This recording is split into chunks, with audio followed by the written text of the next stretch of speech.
So good morning my dear students. So today I'll be starting with the new module, that is probability distributions. So in this probability distributions we will see what and all contents you can study here, and before that myself I am Dr. Vasant KR, Assistant Professor, Department of Mathematics, AJ Institute of Engineering and Technology, Mangalore. So first thing is we will see what and all topics are there in this probability distributions. So the topics, first we have to go with the review of the basic probability theory. So you might have come across some of the basic concepts of probability in your plus 2, at least some basic concepts, or you might be having some idea like how this probability works, correct? So we will just review with that one, and after that we will be having some important topic called as random variables. So in this we have two types of random variables. One is discrete random variable and one more is continuous random variable. And after this we'll be having probability density functions, or we call it as probability mass functions. And then comes the very important part in probability. If you take whichever textbook or whichever questions, most of the time the questions will be on this topic, that is binomial distributions, Poisson distributions, exponential and normal distributions. And here one good thing is we are not going for the derivation of mean or standard deviation. Here we have to just go through the problems or the examples on these distributions. Okay, so these four distributions are very important. Most of the time in your competitive exams also you will be having problems on these topics. Okay, so now I'll go with some of the prerequisites. Prerequisites in the sense I'll go with some of the basic definitions which are required and which you should be knowing before starting with the probability problems. So first thing is we have something called as event. What is an event? You attend a wedding. We attend a wedding. That is an event. Or there is some college program going on. That is an event. Correct. So similarly, basically in mathematics we define it as exhaustive event. An event which consists of all the various possibilities is called as exhaustive event. Correct. Now for example, in a college event like a college day, what and all the possibilities, what and all possibilities will be there? You know, there will be a talk by the principal, there will be a talk by a guest, there will be a prize distribution, and finally you will be having the dance competitions, or sorry, the dance programs, or so there may be a skit, or there may be a music event, correct? So all this event totally we call it as exhaustive event. Okay, that is nothing but an event which consists of all the possibilities is known as exhaustive event. Next, mutually exclusive event. So two or more events are said to be mutually exclusive if happening of one event prevent the simultaneous happening of the other. What does it mean? Like we have two events which are happening. The happening of one event will depend on the happening of other. Am I right? Now for example, when you okay, for example I'll give you a simple example of a cricket match, test cricket match. What will happen? There will be two innings, correct? Two different innings. First innings where both the teams have to bat, and second innings again both the teams have to be bat. So here when we start with the second innings, it will also depend on the first innings, correct? That is what happening of the second innings will also depend on the happening of the first innings. Means what had happened in the first innings, that has to be taken care in the second innings also, correct? That type of event we call it as mutually exclusive event. Okay, so one more example I have mentioned here, tossing a coin and getting head and tail are mutually exclusive event in view of the fact that if head is turning out, getting tail is not possible, correct? What is it telling? What does this example tell you? Suppose you take a coin and toss it. What will happen? Is there any possibility that you will get both head and tail together? No. The only possibility what you will be having is you will be either having a possibility of getting head, or you will be having a possibility of getting tail. Am I right? Correct. So that is happening of one will depend on other. Means if you want to get head, obviously you should not get tail, or if you want to get tail, you should not get head. That is nothing but happening of one event will depend on happening of other. This is a simple example I have given you. Okay, that type of event we call it as mutually exclusive event. Next, independent event. Two or more events are said to be independent if happening or non-happening of one event does not prevent the happening or non-happening of others. Means what? The word will only tell you independent means one event will not be depending on the other event, correct. Now assume that there is a there is a match going on, two matches going on. Okay, I'll give you a simple example. Okay, nowadays the IPL has stopped, but I can give you an example on IPL. See, per day there will be two matches happening on, correct. One will be in some other stadium, which will not be depending on the other match which is going on in some other stadium. So there are two independent matches which are happening, and that are nothing but independent events. Okay, or again I am giving you a simple example of tossing two coins, and the event of getting head will not depend on the event as both the coins can turn out head. Yes. Now what happened? In you take two coins, okay, one in left hand, one in right hand. Toss it together. Are there any chances that both will be getting head? There may be a chances, but will that left hand be depending on the right hand? No, nothing like that, correct. These are two independent events which are happening simultaneously, but none of them will be depending on the other, right. Left hand will not depend on right hand, or right hand will not depend on left hand. Okay, so this is independent event. Next, I'll go for the mathematical definition of probability. So how do we define it? So if the outcome trial consists of n exhaustive, mutually exclusive or equal possible cases, of which m of them are favorable cases of the event E, then the probability of happening of event E is usually denoted by probability of E is P of E, or simply P is defined to be equal to m by n. What are they telling? So probability of E is nothing but number of favorable cases divided by total number of possible cases. That's it. Now for example, you take a die. Die means normally nowadays you students play Ludo a lot, correct, in mobile. It will be 6 faces. Now if I toss once, the probability, okay, you think that you have to get 5. So the probability of getting 5 is how much? That is 1, correct. Or there is only one 5 in all the 6 faces. So probability of getting 5 is 1. So the number of favorable cases will be 1 divided by total number of possible cases. Total number of possible cases is 6. So 1 by 6. Okay, that is nothing but probability. Or I'll give you a simple example. Okay, before this statement I'll give you an example. Suppose assume that you take a coin and toss it. What is the probability of getting head? Okay, what are the two chances there? What are the total number of possible cases? Possible cases means either you might get head or you might get tail, correct. So there are two possibilities, but what are the favorable case here? Favorable case means you have to get head. What is the chance? Only one chance is there to get head. Therefore the probability of getting head is nothing but 1 by 2, m by n. M is 1, n is 2. Okay, or I can tell that the probability of non-happening event is usually denoted by q, and is given by q is equal to 1 minus p. What is that telling? If p is happening event, or if p is a success and q is a failure, success plus failure should be always equal to 1, correct. So probability of happening plus probability of not happening should be always equal to 1.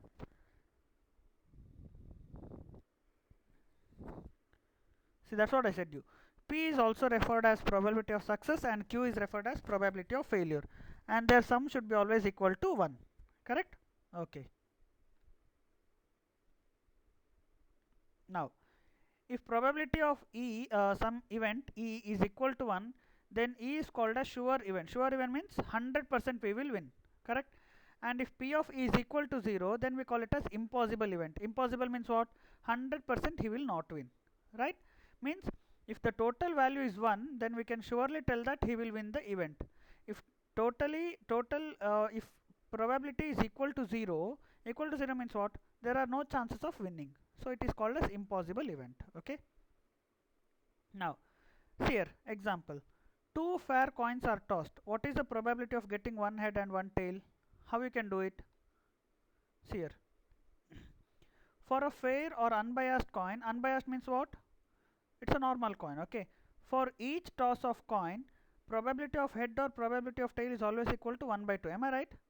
Probability of getting head is nothing but 1 by 2, or probability of getting tail is 1 by 2.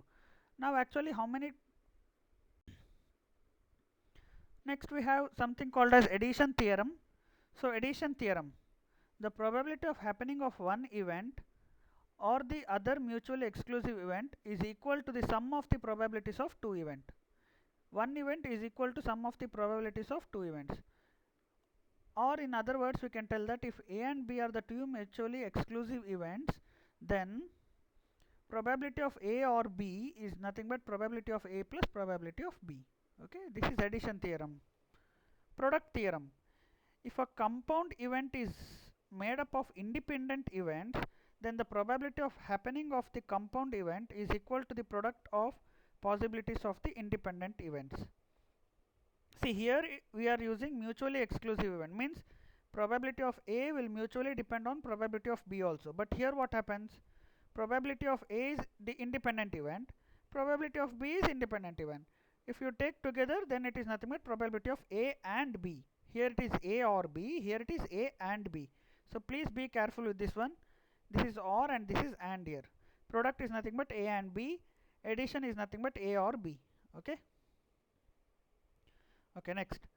Actually your syllabus will start from here, random variables. Okay. So till now whatever we studied was just the basic things in probability, that are nothing but exhaustive event, mutually exclusive event, independent event. Correct? Independent means where one event will not depend on another. Mutually exclusive means one event will depend on the other event. Exhaustive event means all the total possibilities of the event is called as exhaustive event. Okay, all these are the basic things which you should be knowing. And the total probability should be always equal to 1.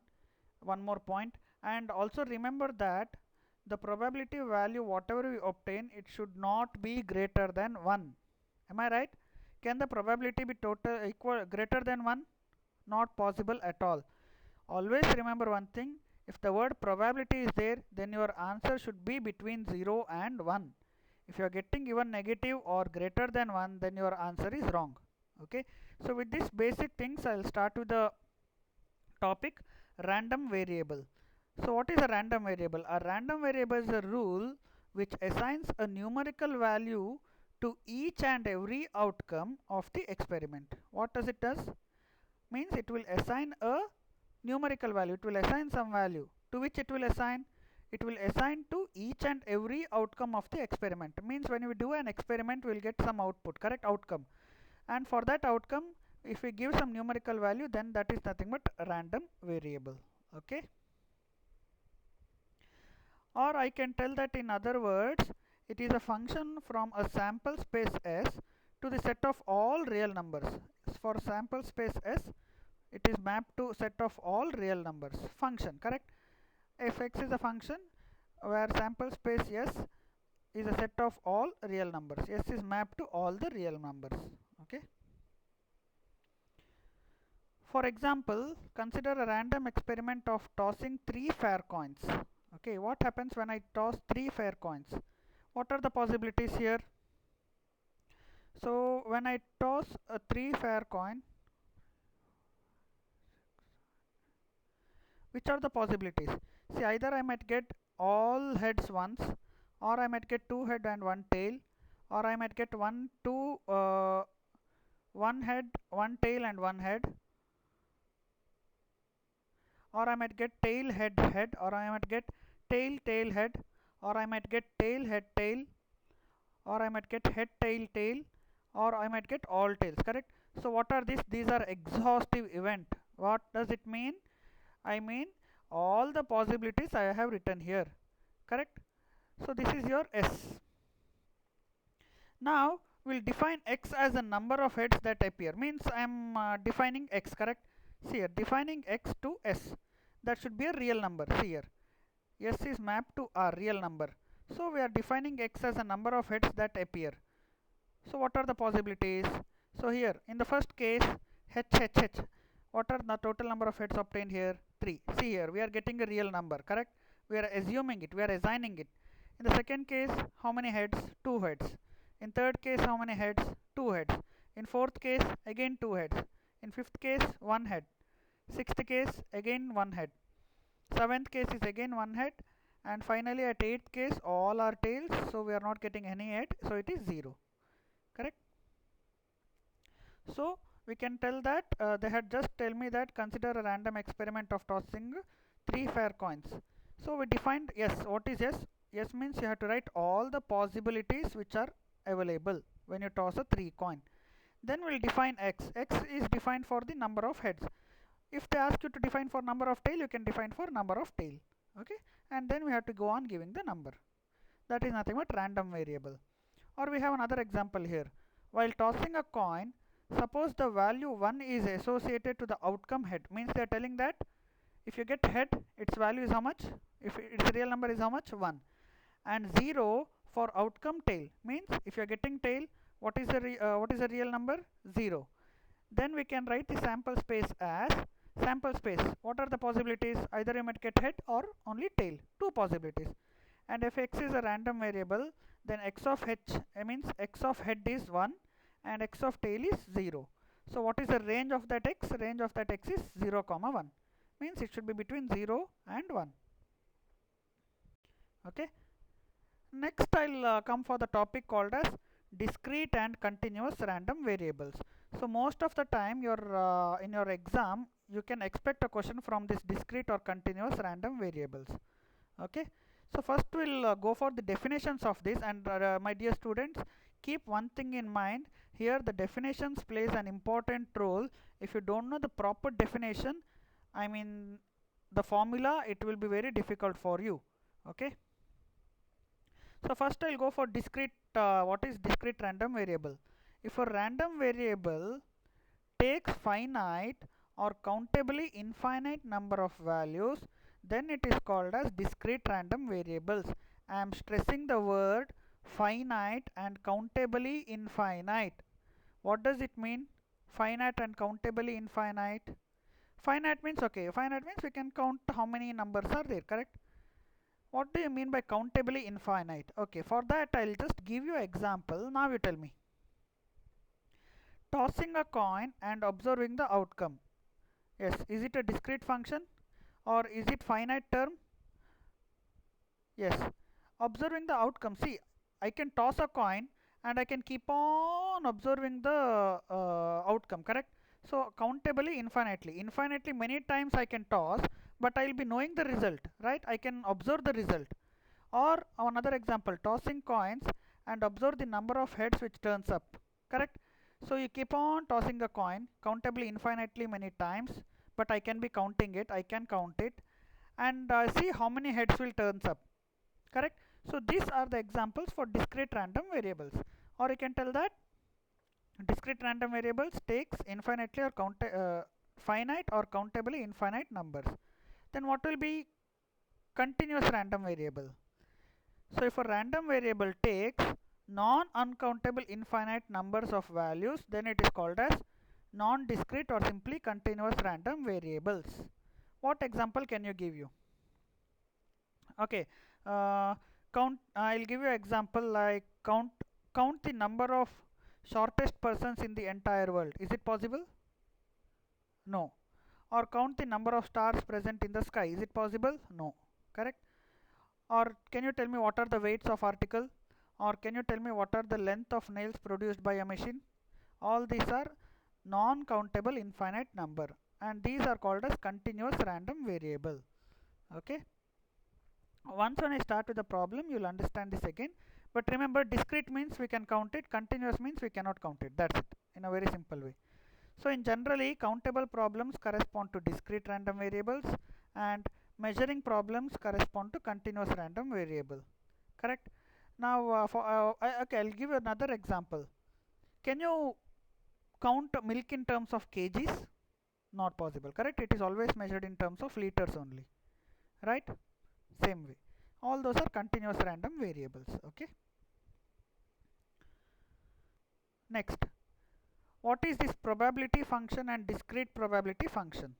Okay, that was a definition, discrete random variable. Now for that random variable we are defining a probability distribution. Okay, for each value xi of a discrete random variable x, we assign a real number p of xi such that p of xi should be always greater than or equal to 0. Is it so? What does this first condition tell you?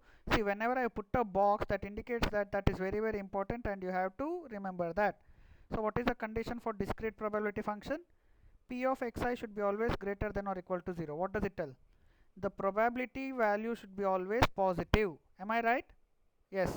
The probability value cannot be negative. And second condition is that summation of P of xi should be always equal to 1. Is it so? Yes. That indicates what? Summation of probability value should be always equal to 1. Now for example, when you toss a coin, probability of getting head is 1 by 2. Am I right? And probability of getting tail is how much? 1 by 2. So 1 by 2 plus 1 by 2 is how much? 1. That is nothing but summation of P of xi. Got it?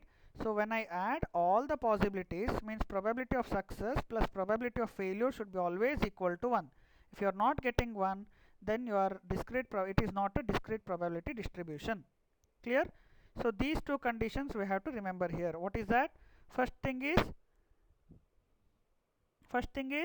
the probability value always should be positive, and second thing is when I sum up all the probabilities, it should be always equal to 1.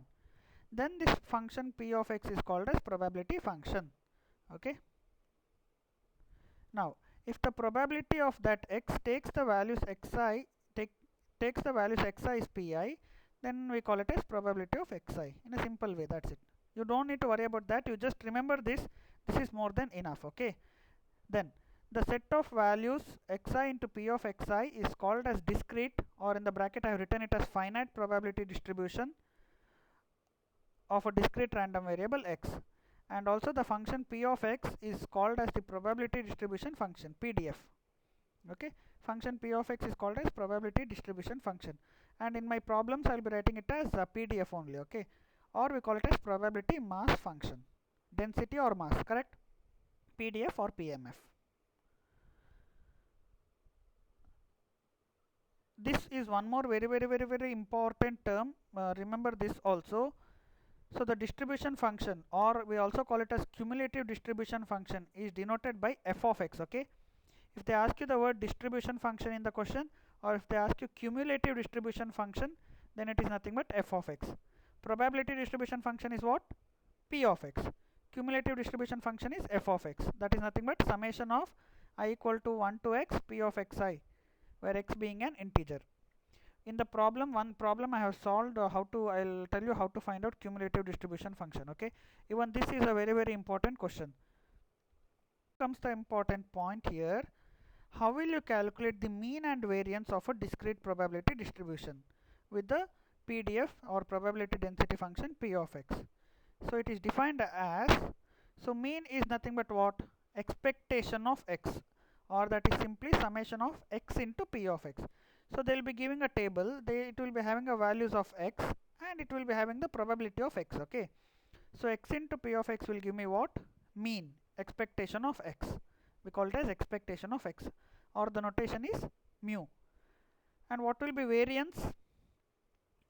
See here, variance is expectation of x square minus expectation of x the whole square, or we have another formula, x minus mu the whole square into P of x. Whichever formula you feel easy, you can use it. Okay, where expectation of x square is nothing but x square into P of x. Expectation of x is x into P of x. Expectation of x square is x square into P of x. That's it. Or if you want to calculate variance directly, it is summation of x minus mu. What is mu? Mean. X minus mean the whole square into P of x. Okay, or you can use this formula. Then standard deviation is nothing but root of variance. So if they ask you standard deviation in the question, first of thing is we have to find variance, and then root of variance is nothing but standard deviation, sigma. Sigma square is variance, sigma is standard deviation. See, I put a bracket over here, I have marked this one. So these formulas are very important. Make a note of these formulas, my dear students, and write it properly. These mean and variance are for which one? Discrete probability distribution. It is for discrete, not for continuous. See, discrete means it is all summing up. Okay, continuous means it is integration. I am telling you now only, because continuous means there will be infinitely many numbers, correct? So there it is not at all easy to count. That's why it will be integration. So here summation means there will be finite number of elements. That's why we can sum it up very easily. Okay, see here. Now I'll come for the continuous probability distribution. Till now whatever I explained was which one? discrete probability distribution. Now what I am explaining is continuous probability distribution. Okay, so what is this continuous probability distribution? If for every x belonging to the range of the continuous random variable capital X, then we assign a real number f of x which satisfies the conditions. See, same condition, f of x should be greater than or equal to 0, and there it was summation, you remember, summing up from the value I equal to 1 to n. Here it is integration of minus infinity to infinity f of x dx should be equal to 1. That's what I said you. For discrete it is summation, for continuous it is integration. Just remember that one, more than enough. And what are the conditions for probability? Always the probability value should be greater than or equal to 0, and the sum of probability or the integral of probability should be always equal to 1. Correct? Why we are using integration in continuous distribution? Because it is infinitely many numbers are present here, that's why we are using integration. And why we are using summation in discrete? Because there are countable number of elements, that's why we are using summation over there. Clear? Okay. These are the same way which we had defined there also, so no need to worry about this. So then f of x is called as continuous probability function or probability density function, same as I said there. And if a and b are the subinterval or the range space of x, then the probability that x lies in a and b is defined to be the integral of f of x. That is, probability of x between a and b is nothing but integration from a to b f of x into dx. That's it. Okay, means they are telling that the variable x may be between a and b. It may be between anywhere between a and b. Okay, now for example, if I ask you probability of 1 less than or equal to x less than or equal to 2, from 1 to 2 how many numbers will be there? There may be 1.1, 1.2, 1.3, 1.5, 1.15, 1.25, correct? Infinitely many numbers between 1 to 2. That's why we use integration directly here. That's it. Okay. Then again, cumulative distribution function I have defined here.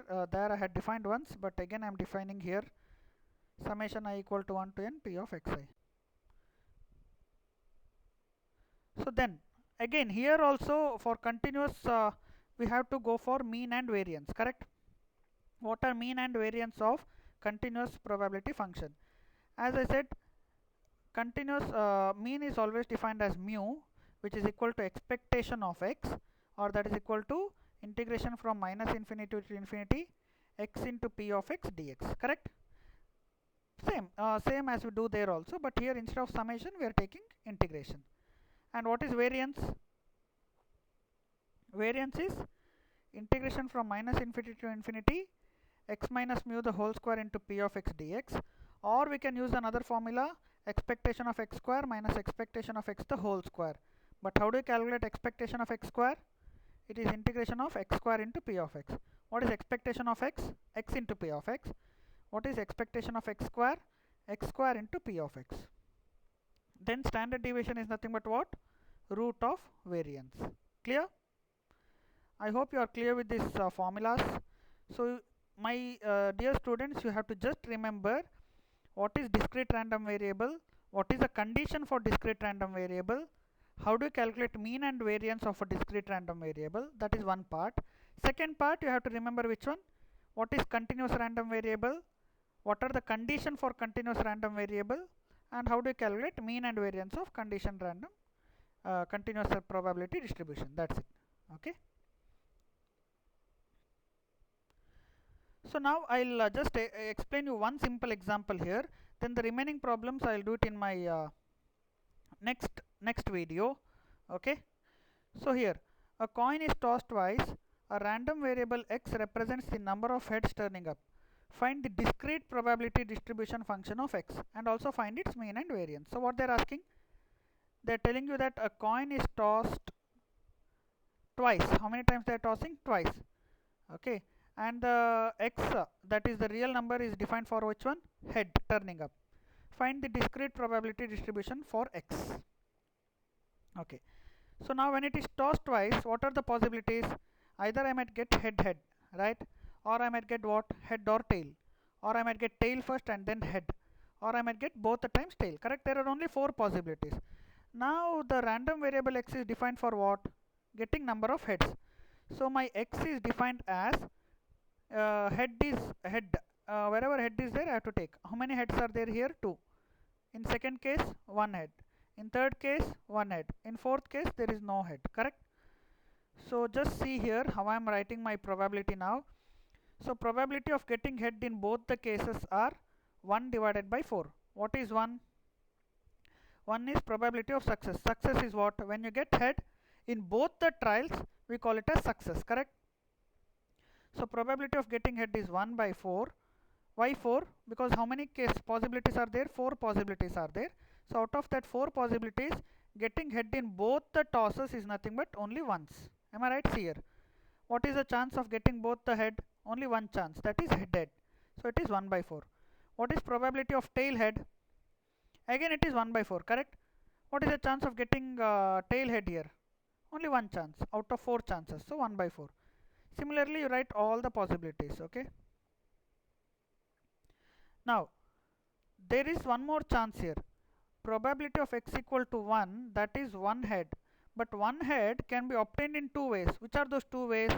Either we can get it in the first toss, or I might get it in the second toss. Am I right? Or. See here, plus means what? Or. I said you in the definitions, you remember? Correct? So probability of getting head, either I might get it in the first toss, or I might get it in the second toss. So probability of head tail plus probability of tail head, or this one. So it is 1 by 4 plus 1 by 4, that is equal to 1 by 2. Then probability of x equal to 2, that is 2 heads. How many chances? Is there any one other chance? No, only one chance. So it is 1 by 4. Probability is 1 by 4. And probability of getting no head, only 1 by 4. Correct? So I am explaining again. Let's just listen here. So probability of getting 2 heads in 2 tosses is only 1 by 4.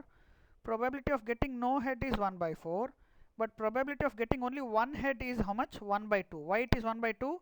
Either I might get it in the first toss, or I might get it in the second toss. And finally probability of getting 2 heads is 1 by 4. Correct? So my table is 0, 1, 2. Am I right? See here. How many numbers are there? 0, 1, 2. So getting 0 means how many times? Only 1 by 4 times. 0 means what? We are not getting head. 1 means what? How many times I might get head? 1 by 2. Either I might get it in the first toss, or I might get it in the second toss. So it is 1 by 4 plus 1 by 4, that is 1 by 2. And 2. 2 means what? My probability of getting head, I am taking it as 2. So how many chances are there where in both the cases I will get head? Only one chance. So it is 1 by 4. So we can observe that the probability of xi, all the probabilities are greater than or equal to 0, and also p of xi is also equal to 1. So there p of xi, add it, 1 by 4 plus 1 by 2 plus 1 by 4, that is also equal to 1. Therefore it's a discrete probability distribution. Am I right? The condition, is it satisfied? Yes, condition is satisfied. Now that also asked me to find out mean and variance. So mean is nothing but what? Summation of xi into p of xi. So here xi is 0 into 1 by 4, that is 0. 1 into 1 by 2 is 1 by 2. 2 into 1 by 4 is 1 by 2. So mean is how much? 1. Variance is what? Xi minus mean the whole square into p of xi. So xi means first case it is 0 minus mu. Mu means mean. Mean is 1 the whole square into p of xi, that is 1 by 4, plus 1 minus 1 the whole square into 1 by 2, plus 2 minus 1 the whole square into 1 by 4, that is equal to 1 by 4. So mean is 1 by 2, variance is 1 by 4. Okay. So my dear students, this is one simple example of discrete random variable. So next set of problems I will do it in my next video. Hope that you are clear with the concept. So if you are not clear, just rewind the video and check once again. Remember one thing, what you have to remember here is what is discrete random variable, what is the condition for that, how to calculate mean and variance. Similar way, what is continuous random variable, how will you find the mean and variance of that one, and what is the condition for that continuous random variable. If you know that much, more than enough for this module. Okay, thank you.